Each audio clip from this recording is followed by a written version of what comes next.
So Mark Carney was elected because TV said that he was this economics genius and he would get he's this button down moderate guy. He was going to get everything in hand.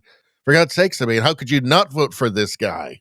Well, it turns out he's increasing spending higher than Trudeau was. Than was in Trudeau's plan. He's increasing it not 2%, 8%. It was 2% under Trudeau's plan.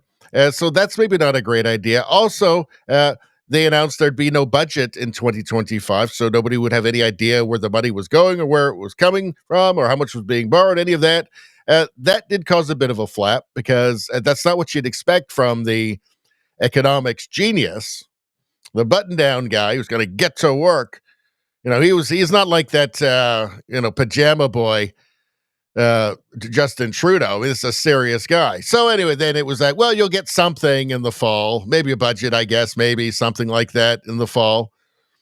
And the Conservatives put forward a motion to urge the Liberals. This is not like a binding thing. They don't have to follow, but to urge them to put together a spring budget, which would seem like the responsible thing to do, especially when you've got a $500 billion spending.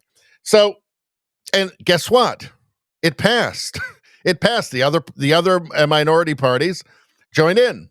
It's not binding, but it would seem like if you really are this top-notch, if you really are this genius economist, you should be able to put together a budget, shouldn't you? I mean, it seems like just a really basic thing. Just put something together. Anyway, he's not going to.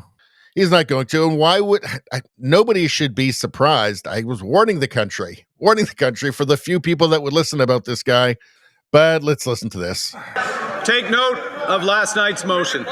But what Canadians deserve, what Canadian provinces deserves, is a health care transfer. Is a transfer for childcare. Is a transfer for dental care. Is a transfer to support affordability. That's what's in the main estimates, and we expect the support of members opposite. So we're going to throw a bunch of money around instead of providing a budget because we're responsible. The right honourable member for Edmonton West. Mr. Speaker, I realize he's new here, but all those things would be in a budget if he'd table one. Mr. Speaker, this year alone, this government is going to spend a staggering $26 billion on high-priced, liberal-friendly consultants, an eye-watering $1,400 for every Canadian family. They'll present no budget, no departmental plans, and zero transparency. They won't even stand in this House and tell Canadians what the deficit will be this year. Will the Liberals come clean, table the spring budget as this House has demanded? The right honourable. It's even worse than Trudeau.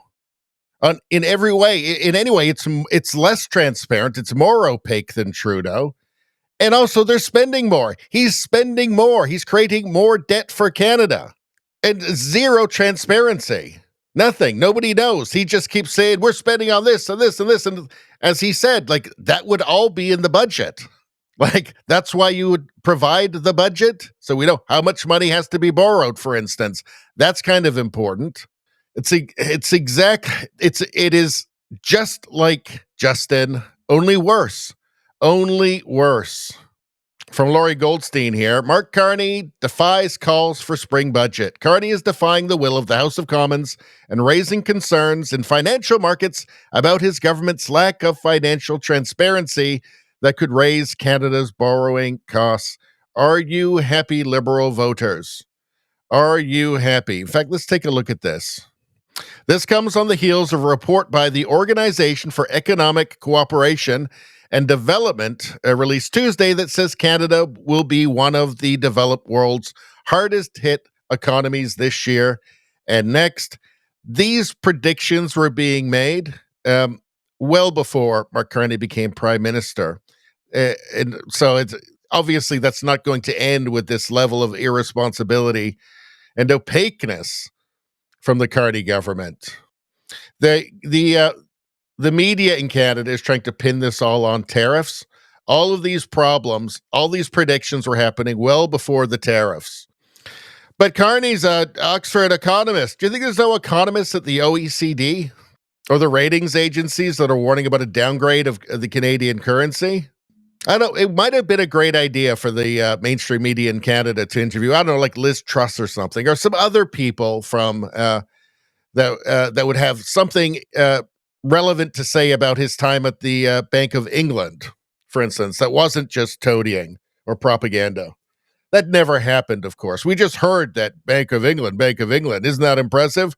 We didn't hear about anything, what he actually did. They avoided that like the plague for obvious reasons. Like, let's see, they have the highest electricity costs in the world in the UK now because of Carney's net zero that he pushed there. Inflation because he printed too much money, that sort of thing. That might have been good for people to know, but I mean, it's just like a... Anyway, that's all I'm going to say about that. Please like, share, and subscribe. Subscribing really helps me out. I thank you for that. I will see you next time.